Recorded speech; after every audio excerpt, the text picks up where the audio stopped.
It's awesome. It's alleviating. It's refreshing. So this whole aspect of being real is much deeper. And I'm barely scratching the surface here on this podcast. So ladies and gentlemen, BC here again. Welcome back to another episode of Supreme Being. I wanted to come on and talk to you guys a little bit about the individual, you, the person who's listening to this video, and how that is the key ingredient to you having success online and in your business long term, right? What do I mean by that? Well, you know, the last 5, 10, 15, 20 years, you know, this era of information that we're still kind of in, but we're getting out of, is chock full of all the cliche stuff, all the old sayings, be yourself and all that garbage that in reality, I think the people who said that, a lot of them didn't know what the hell they were talking about. And it's a nice gesture, but at the end of the day, when you say be yourself to somebody who has no idea who they are or what they're about and isn't really in tune with their identity, it's kind of pointless, right? Because now it's basically a plausible deniability or excuse for them to be stupid. Like, think of all the cultural stuff. Well, I have an attitude because I'm Hispanic, right? Or I do this because I'm white, or I do this because I'm black, right? It leads to that. And that's why I don't like it when people say be yourself, because most of us aren't people who have turned to adults and entered adulthood, reconstructed ourselves and built ourselves up the way we wanted to be, stripped away what we didn't like, added what we wanted, and then came to the world and said, okay, I'm myself. Very few people are that enlightened and developed, right? But what I want to talk about today specifically is think about creating content online. Think about when you interact with people, how you dress, how you walk, how you talk. Let's focus on some of those things, because I really want you to get down to the nitty-gritty and ask yourself right now, am I demonstrating, showing the world, interacting with the world, and giving them me, right? Because as I've developed the last 10 years on social media and continue to put stuff out like over and over and over, what you guys are seeing more and more is the real me. Like when I started 10 years ago, I didn't have the confidence or certainty that I have now. I couldn't communicate anywhere near at the level that I communicate now. I couldn't do anything like I do now. I couldn't express myself like I do now, right? I wasn't as disciplined as I am now, and I keep forging that and making it better. But you guys have seen it now. Some things people like and they don't. I'm not talking about that. I don't care about that. You're just seeing more of me. I didn't really curse before. Then I started cursing. Not that I curse every other word, but you'll hear me say shit and fuck and all that, right? I do that in my regular life. I didn't put it on video at first because I was scared or hesitant, and I played the role that I was supposed to play. Same thing with the way that I dress. It took me a while when I was in real estate, a couple months or maybe a year, to really start dressing the way that I wanted to dress, wear the flashier suits, the brighter colors, purple, orange, and all that stuff, because that was the real me. Just like when you guys see me wear the Scarface shirts or the Hawaiian shirts and Miami shirts and the suits, like that's me, dude. That's not, right? When I would go generic, it's because I fell into that role of, okay, this is what we're supposed to do. And when we're nervous or hesitant or lacking confidence, we resort to that default, okay, what am I supposed to do type of thing. And then all that comes out is societal expectations, right? Which in many cases we know, hey, you're being a carbon copy of everybody else, right? We can think of like news anchors. Most of them dress the same. They have the same kind of voice, right? They all fall into that role. And if somebody likes a certain one, maybe they're a little bit more edgy, right? So I asked you to ask yourself that question because that is a limiting factor. That is what's stopping you from being more motivated. That is what's stopping you from going out there with more confidence. That's what's going out there and limiting your ability to communicate at a higher level and be a better student and practitioner of communication. That's what's stopping you from creating content online or even for yourself, even if you don't want to blow up, but just enough for your business, yourself, or even expressing yourself on your social media as you would like to. Not drawing boundaries in friendships and relationships with people, right? Not even enjoying your pastimes that you would want to enjoy. Not having deep, intimate relationships with people because you don't want to say certain things because of the fear of judgment or something like that, right? Not going after what you want to go after in life because, again, all this nonsense and garbage that's piled onto us and we're not expressing our true selves or living our life. You see, most people fall into that order. They go to school, they go to college, marriage, kids, white picket fence, all the standard life that, again, a lot of people follow, but when you start having individualized conversations with people, you realize the vast majority of them don't want to live those lives. They just say, well, isn't that what you're supposed to do? You're supposed to graduate high school and you're supposed to do this. Well, I'm 25 now, I need to do this. It's like, what? Who set those rules? Did they? Now, they, from themselves, had that desire and came to that decision. More power to you, dude. You're living your life. But most people aren't that self-actualized. They just go with the flow, right? Well, everyone else around me is doing drugs. I'm going to do drugs. Stupid. But we do it because of peer pressure and all these things. Because we don't have the courage and conviction and the attunement inside to stand with what we believe in. I mean, look at me. I am a freak compared to most people. From a diet and lifestyle standpoint, to how I express myself, to what I do, how I live my life, all of that. And I'm cool with it. I really am. I could care less what people think about it.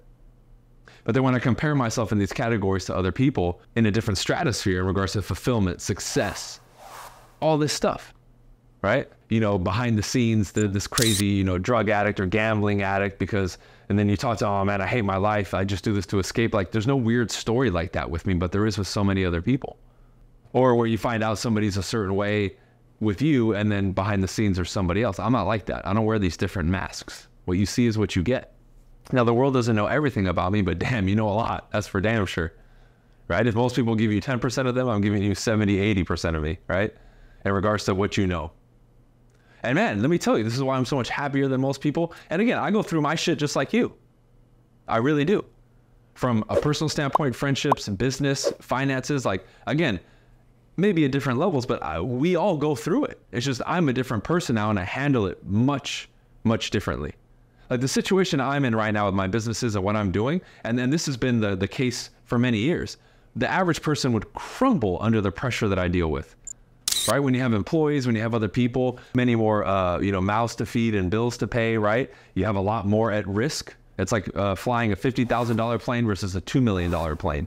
We might both be pilots, but man, I got a hell of a lot more at stake than you in a $2 million plane than your $50,000 airplane. But I can also go much faster and do all this other stuff that you can't. But see, with more power comes more responsibility. It's a simple example of that. I crashed a $2 million plane. Crashed a $50,000 one. It sucks, but your life's not over. I'm getting at that. We need to look ourselves in the mirror and say, okay, I have my shortcomings. I have what I like. I have my strengths. I have my weaknesses. Okay, let's work with what we got, man. And you really need to start asking yourself these questions. Like when you go on video, why are you so afraid? Why will you not express yourself? Why will you not talk about the topics that you want to talk about? Like when people, oh man, I'm neutral, or I don't want to get in between you two guys. That's bullshit. You've picked a side. Everybody picks a side.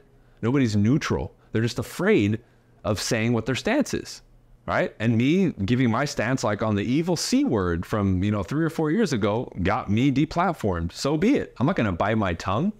I don't care. Now, there's much more to it than just that, right? As people are finding out now years later that I was actually fucking right about everything that I was saying. But that's, irrelevant. It doesn't really matter. Because whether that's the case or not, I still would have said what I said. I have no problem picking a side. Because again, I don't care about the backlash. You do. You see, but that makes you less honest. Because you really think about that, that makes me brutally and clearly and transparently honest. The other person's hiding something. That's really what it is. You're hiding something and you're afraid to reveal it. So who's really at fault there? Me for being honest, or the other person for hiding something? See, we have to start exploring these subjects and looking into it more, because we don't look into them and we just accept them at face value. But that cripples somebody, because then if you're holding back that you're not being honest, that will hurt you internally, because you're not being honest. You're not being forthcoming. You're putting on a facade. You're not being real with people. And then when you go to sleep at night, that's what keeps you up at night. That's what keeps all this weight of the world in your head. This is what weighs you down emotionally. And this is what makes life horrible. Because then you have all these threads open and all these different stories and lies and all these things. And it's just this big web. I don't have to deal with that. It's cool. It's awesome. It's alleviating. It's refreshing. So this whole aspect of being real is much deeper. And I'm barely scratching the surface here on this podcast, but I'm saying it leads to a better life. It leads to less blockages. Doesn't it suck that you know exactly what to do when it comes to like your job? Like if you listen to me and you're in sales and real estate, you're supposed to talk to a lot of people every day, but then you keep coming up with these excuses and you look at your phone and you bullshit and you don't do it. But you're miserable because you're supposed to do it, but you won't do it. I don't have that blockage anymore. Same thing with diet, lifestyle, relationships, going out and talking to people, living my life, enjoying myself, being fulfilled. Like Those blockages are gone now because of all the work that I've done and what I put into this thing. And part of that job, part of that process is this: the real you needs to come out. And so many of you are deathly afraid of that because of all these falsehoods and false beliefs and misconceptions that have been drilled into you growing up. Now, if you're listening to this and you're 18 and over, it is your responsibility to change it. You can't point the finger anymore. You're an adult. Welcome to the real world. But see, is this a point of contention for you? Is it important? Because if it's not, then shut this shit off and don't even listen. But if it is, do something about it. This is why with all my training and coaching at every level, I work on sculpting and molding the individual, because that's what that's where everything stems from. All the other stuff is like the 10 or 20%. That's not the tough part. The tough part is getting these people to have these realizations and confront these things and change them and become aware of them. That's where the real growth is, because then when you step back into your job or your regular life, you're that much more capable because you've developed yourself. You know, you can take that same tool and do so much more with it because you're more proficient with the tool. You're more proficient and efficient, you, the person, the user of the tool. You understand it more, right? You know how to use it better. Your technique is better, all that stuff. And it could start with something as simple as, think about like posting something on Facebook or Instagram that would scare you because you're afraid of criticism or judgment or somebody saying something. Post it. Otherwise, that will always be your weakness. And me, if I'm your enemy, I can destroy you because I know what your weakness is. And I will poke at it. And I will put you in a position where you can't do anything to me because I know your weakness. That's what your competition is doing. That's what the world is doing. That's what all the people controlling us, that's what they're doing. That's why they have their thumb on us. You think people would be able to get deplatformed like me if most people stood up against it? No, they wouldn't. They wouldn't. Because I stand up against it fiercely. Most people won't. I can't tell you how many DMs I've got. Oh man, I respect you for all this. It's like, dude, cool. But I mean, you're contributing to my downfall because you don't speak up. You don't say anything. It's pathetic, actually. It really is. It really is. But we have to start one at a time. Getting people to, okay, I'm going to do this. I'm going to do that. I'm going to give my opinion on this or say this or do this, right? Because that directly extends to a lot of these even daily activities that you guys need to do. Many of you won't make a call because it's wrong or you're bothering people, right? That's a parallel example. You think you're bugging somebody and all this bullshit and nonsense that's not true is stopping you from doing even the basic things that you want to do every day. And then stories and excuses get created around it, and then we just get stuck with nothing except for stories, right? And we all make fun of those characters in the movies, right? Like Uncle Rico in that movie Napoleon Dynamite, where he talks about, oh man, if coach put me in the game back in 1982, we would have won state. It's like, bro, that was 30 years ago. Grow up. But when people give these excuses, that's what they look like and sound like to me, is that. But they don't think that they're that. They don't realize it. Because so many other people are just like that. And it's sad, but we have to do something about it. We really do. And it starts with, okay, where's the edge of that comfort zone? Am I afraid to pull something on? Am I afraid to go talk to somebody in the street? Do it. Until you start doing those things, nothing's going to change. And there's no magic formula to start doing it. It's a decision. That's all it is. And people have made a lot of money fooling you into thinking you need to do some course to start taking action. No, you don't. You need to get out there and take some fucking action and have some genuine desire to change yourself. That's it. It's a decision and a commitment to do blank. You fill in the blank. And then all the action and all that comes after it. That's it. That's all it is. And then as you're taking the action, of course, we can come in and help you to better it and accelerate that process, of course. But it starts with you and the decision. And I'll leave you with that today, guys. Too much inaction, too much sitting back, too much twiddling your thumbs, too much fluff, too many bullshit marketers that sell you the fucking pipe dreams that are a bunch of nonsense. We need to get back with reality. This is why I always drill the basics with people too, right? If you're in the sales industry, real estate, this is a people business and a relationship. You got to get out there and talk to a lot of people every day and interact with people, because that's where the business is. You can't sit back behind your computer or your phone and dance on TikTok and all that other shit, because it's not going to do anything for you.